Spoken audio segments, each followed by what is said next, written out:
Polemik sistem pemilu menjadi sorotan.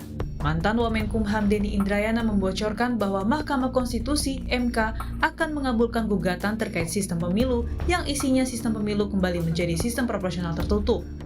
Denny menambahkan bahwa sistem ini dapat mengganggu tahapan pemilu yang tengah berlangsung. Informasi yang saya dapat, MK akan mengembalikan sistem pemilihan umum menjadi proporsional tertutup sebagaimana dulu di zaman otoritarian Orde Baru. Ini persoalan serius.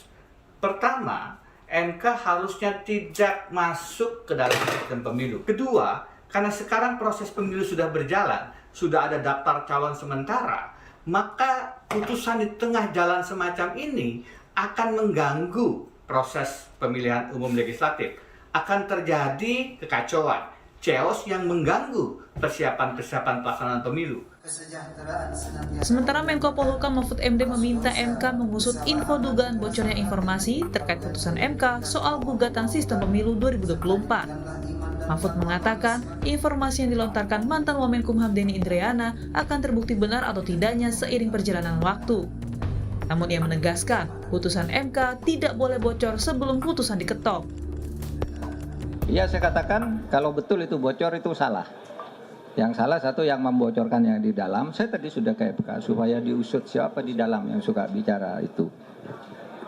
Kalau memang sudah diputuskan, kalau memang bocor itu kan bisa saja tidak bocor. Juga Denny juga supaya menjelaskan bahwa itu benar. Dan itu nanti tentu akan terlihat dalam perjalanan waktu. Siapa yang benar, siapa yang salah.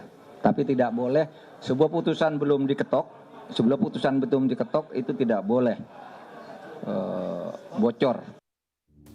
Sistem proporsional tertutup adalah sistem pemilihan yang memungkinkan rakyat untuk memilih partai, sehingga tidak bisa memilih wakil rakyat secara personal.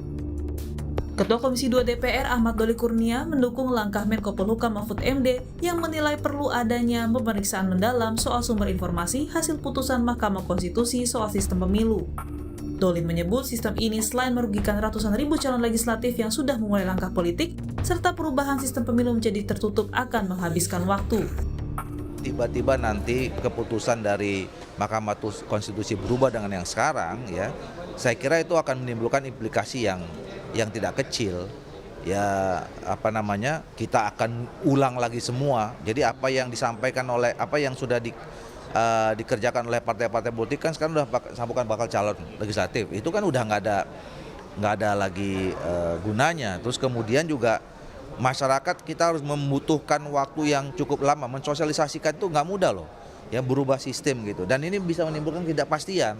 Masyarakat nanti jadi nggak percaya gitu loh ya, ini yang mana yang benar sebenarnya. Mahkamah Konstitusi menyatakan hingga saat ini belum ada bahasan terkait putusan MK mengenai gugatan sistem pelaksanaan pemilu 2024. Sistem pemilu proporsional tertutup dan terbuka pernah diterapkan di Indonesia. Namun 8 partai di parlemen menolak dikembalikannya lagi sistem proporsional tertutup. Ke-8 partai di DPR itu yaitu Partai Gerindra, Golkar, Demokrat, Nasdem, PKB, PKS, P3, dan PAN. Hanya satu partai yang mendukung wacana itu yaitu PDI Perjuangan. Tim Liputan, Kompas TV.